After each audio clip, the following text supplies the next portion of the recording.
Welcome to the Pub Date Podcast, the show where two book broads discuss what should happen before, during, and after your book publication date. Brought to you by Broad Book Group, with your hosts Vanessa Campos and Jen Dorsey.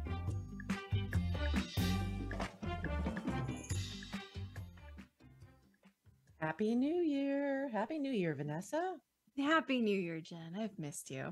I missed you too. We've been on a bit of a holiday pod hiatus and replaying a couple of oldies but goodies as we all went off and did our individual celebrating. So did you have a good holiday? I did. It was nice. It was quiet and it was actually wet. I'm in Southern California and we had rain. It's weather. You had weather. That's wild. Yeah, we got lucky. There's no floods, but apparently as of 5:30 yesterday morning, California is no longer in a severe drought. We're just in an okay drought. All right. Congrats. Thank you. Guys. That's great. New year, new you for everybody, California included.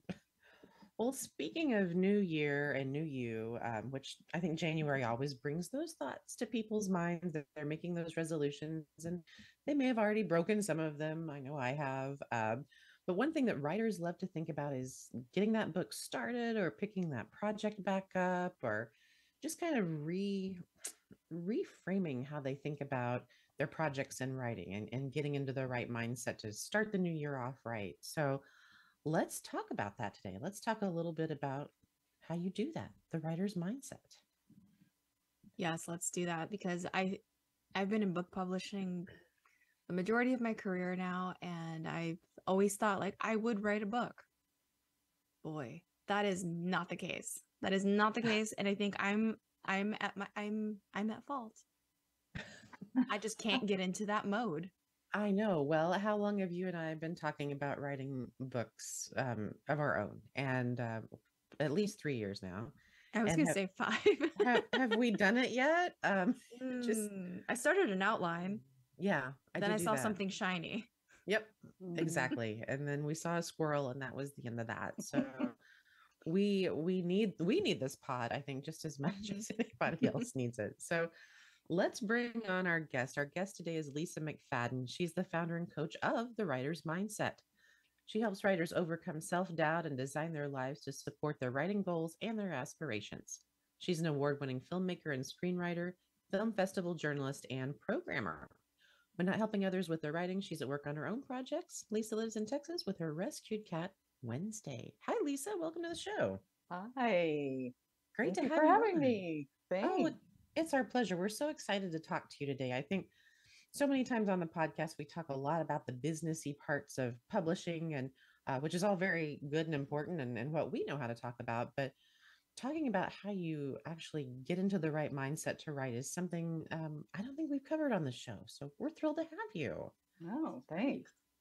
So could you tell us a little bit about your background and how you got into this kind of work, helping other writers get into the right mindset? Sure. So first of all, so I'm a writer, and then I also have a background in psychology. I have a fascination with both. But I had started writing screenplays like all during the time that I was working as a journalist for film festivals and so forth. And so I moved to LA to pursue that dream. While I was there, I started making films. I wrote a ton of spec episodes, for TV pilots and stuff. And then eventually, the rules of everything started to set in, and the competitive environment and nature that people like to think doesn't exist, but of course it does. Sure. And then I was just kind of in a negative environment. My day job was very negative and very stressful, and surrounded myself with people who were always like, "Oh, this is hard. It's terrible. It's hard. It's hard. It's hard." And I let that, with my own inner critic, just kind of shut me down altogether. And the thing was that I knew that I needed some kind of assistance, and I knew that I was capable of reaching a goal of writing again, but I couldn't find that. Like, I didn't need a therapist. because I'm not worried about like handling my past. I wanted somebody who was going to help me, not just a writing teacher, because I didn't really need to know how to write. I needed to know how to get back into it and how to get out of these blocks. And so fast forward to 2021, in the middle of the pandemic, I was yet again in an extremely stressful day job, and it was just time to leave and work for myself. And I was working with a mindset coach, and it had the byproduct of like releasing this whole block. And I was able to write and I felt better. And so I left the job and I became the coach that I couldn't find. So yeah, it is a very, very specified niche. I know because people come to me and they're like, I don't really understand. I'm like, I'm not going to teach you how to write, and I don't give you notes, but you're going to write while you're with me, and I'm going to walk you through all that mind junk. And there's a process to it that you can overcome it, and you can begin to separate from identifying with it. And it's really just also helping you become, in your mind, the writer that you are trying to become. So, but you become them now so that you can reach those goals. You don't complete goals by telling yourself, I'm struggling, it's hard, I can't do it. It's changing those thoughts so that you can reach that goal easier. Because you're not going to be, when you have a finished product, when you've written a book, your books, you're not like, oh, I can't do it, I don't have time. Of course you can, because you've done it, right? So, but it's getting into that mindset now so that you can do it. So the long and short, that's what I do. Amazing. I'm so fascinated by it. Can you tell us a little bit about, I don't want you to have to give away all of your trade secrets necessarily, but like, how does that work when someone works with you? What's the process like? Do you meet with them? Is it online? Is it a little bit of everything? Yeah, we meet over Zoom. And while I have kind of a predefined program, it's also tailored for the writer, because I've worked with people who've never written and they've always wanted to write a book and it's been in their head forever. And then I've worked with people who are already professionals who've been paid to write, but they ran into a block and they haven't written for a long time. So it's a predefined program where there's a 5-step process using cognitive behavioral therapy to, it's a model of beginning to see how your thoughts, your current thoughts are bringing your current results. So we work through that. And all during this time, you're going to drive into and through your first draft. Now, I work in a 3-month container, but I advise that people who are writing books extend that and go 6 months, because you're not going to get through a full draft of a book in 3 months unless you're just amazing. But I have yet to see that. I would love to see that. We would too. Yeah, I would love to be that writer. But yeah, and so we move through that, and then we also work on mindfulness, which is bringing yourself back into the present moment all the time, because shiny thing, new idea, new this, new that, is because you're uncomfortable in looking at what you're doing right now. You can't, your brain is tired, you're trying to figure it out, and so the brain is like, no, let's do something fun, let's relax, let's eat some ice cream or watch TV, and oh, I'll think about it then. And no, you won't, right? So, right. And then before you know it, a day and a day and a day, and all these days go by. So we do that. We also look at cleaning out social media and reducing negative triggers. So not watching news. Why are you following people that make you feel less than? You know, all these things that feed your inner critic, that tell you, memes. There's tons of writing memes about how hard writing is. Stop looking at them. Just stop. It's okay. Like it's going to be fine. You're going to be fine. Everybody, all my clients come back after they do this and they're like, oh my God, I feel so much better. And it's like, yes. Like, you don't need to just like shut off social media. You just need to like cleanse it. Negative family members, just mute them. So anyway, we go through that, you know, because they'll get mad. I'm looking at Vanessa. They'll get mad if you just like, you know, unfriend them or whatever. So we do that. And then Usually about halfway in, writers are like, "Oh my God," and they're already writing. So they're already feeling motivated, they're writing. And then we start getting into like um, forgiving yourself because you're learning what your writing process is. So sometimes that procrastination is part of your process. Sometimes that anxiety you're feeling is part of your process. And it's forgiving yourself and building self compassion and understanding that those things are part of your process. So then once we get through that, we start finding out where you write. We set up your environment. So that could be a room in your house. That could be a specific coffee place that you like to write, a park where you like to sit and write, wherever it is that you're most comfortable, that's going to get you going. We set up a protocol so that you're ready. A lot of the issues that you have when you're trying to write is that you're trying to make decisions in the moment. So we learn how to make decisions ahead of time. We set up a process of like, here's what I have to do every time. Some people need a lot of structure, and then some people don't.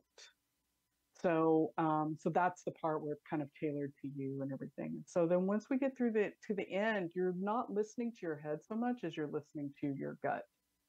And the head is going to try to make decisions like, no, that storyline's not going to work because this nobody's buying that, nobody wants to read that, blah blah blah. When it's really just you need to shut that off and become a channel and just write out whatever it is that's coming and let the characters do what they want, even if it's a business book, of writing out what really wants to be said and being okay with that, because it's the vulnerability that people are going to connect with in your writing, and that's what you're trying to keep from happening. So that's, I guess, really what we're driving towards. I had a problem for a long time with being vulnerable in my writing, and I thought I was, but it was because I used to write and I was very vulnerable, and I was humiliated for it and ridiculed all through school, even afterward.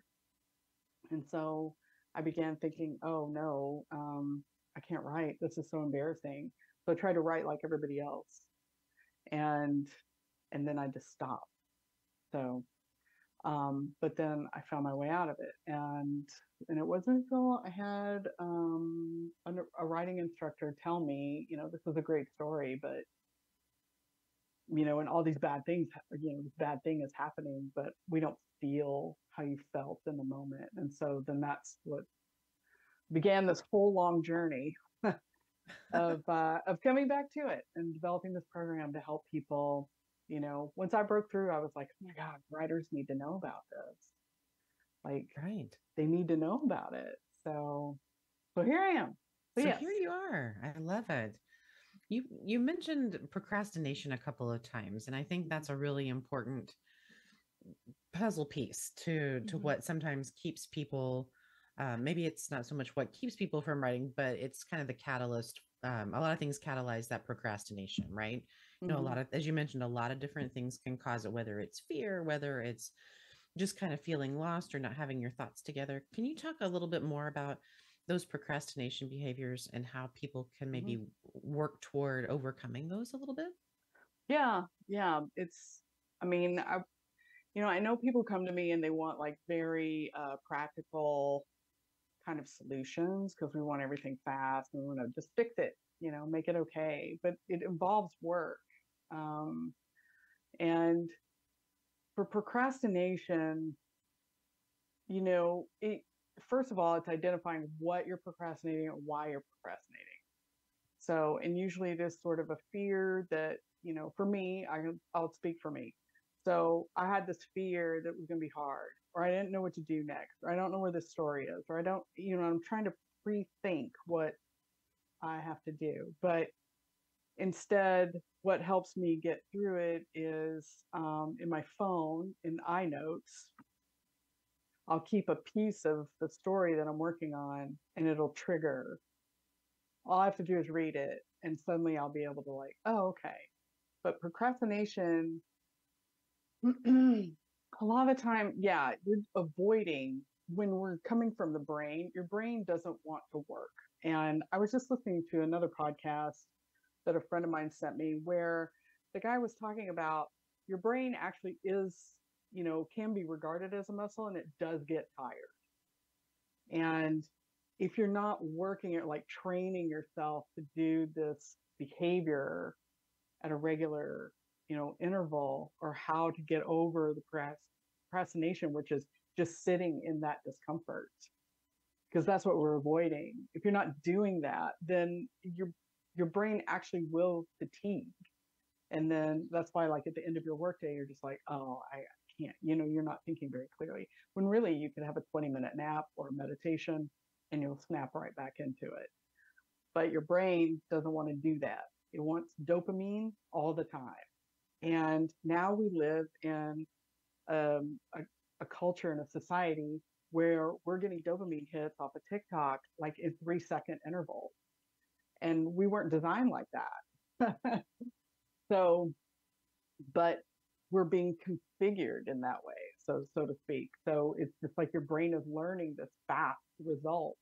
And so sitting down and doing something like thinking, like just pondering, think about, like, well, I'll get to that in a minute, but just sitting and just feeling how uncomfortable it is to just sit and stare at the screen, at your document, at whatever you're trying to think about. It's work. And your brain's like, no, I don't want to do it.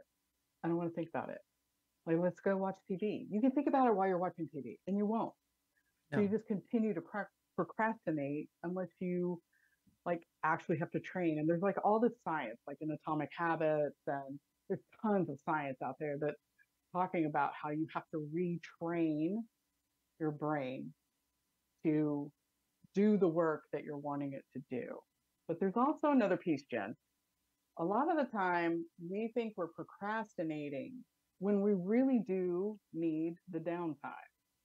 Right. And we're trying to live up to this productivity model, that we have, where we're just working all the time. There's just no rest time, and your rest time and your walks and your time with your family and your time just vegging in front of Netflix can be actually very, very conducive to relaxation, to helping restore, what am I trying to say? Just helping you relax. Like, you need that in order to be creative. You have to have that downtime. You can't just be like thinking about your story like all the time, right?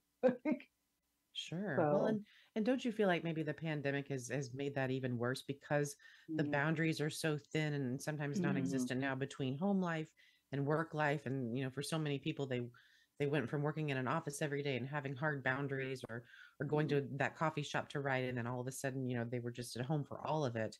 At least I can't speak for other people, but I know that was something really hard for me, and kind of made that feel like I needed to always be super productive all the time. And I lost some of that just thinking time, right?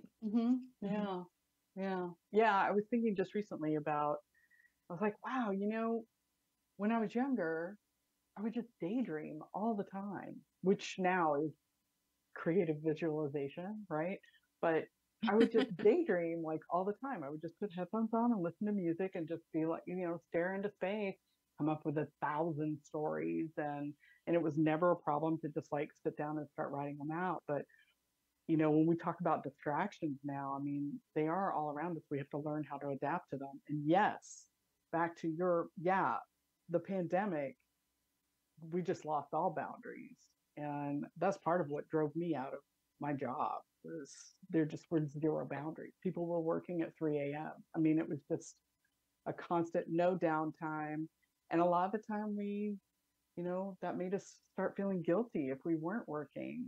Like, when do I have time to write? Like, I can't write. I should be working. If I'm awake, I should be working. If I, this sort of a thing. And so, yeah, it did. It really, we just lost the boundaries of like, where's the start and the end? When do I relax?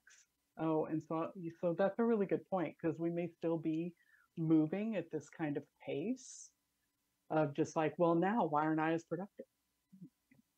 So especially people who have like, I've seen a lot of creators like on TikTok who just exploded during the pandemic.